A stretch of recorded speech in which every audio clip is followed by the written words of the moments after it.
দেখুন সরাসরি আপনাদেরকে এই ছবিটি খারাপ। প্রশাসন তো আর কি করবো, ওখানে ওই বৃষ্টি বাদলের দিন। তা আপনারা তো বাইক নিয়ে চলাচল করছেন প্রতিনিয়ত এই রাস্তার উপর দিয়ে। প্রতিনিয়ত কালকে তো আমি ওইদিকে ঘুরে গেলাম বিএসএফ ক্যাম্পের দিকে। আমরা ডেইলি ডিউটি যাইতে হয়। আচ্ছা, আপনারা কোন এলাকার বাসিন্দা? আমি ফেসাতো যাত্রালে।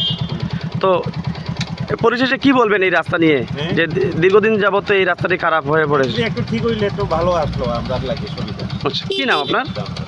কি নাম দাদা আপনার? অংশুমান। ধন্যবাদ।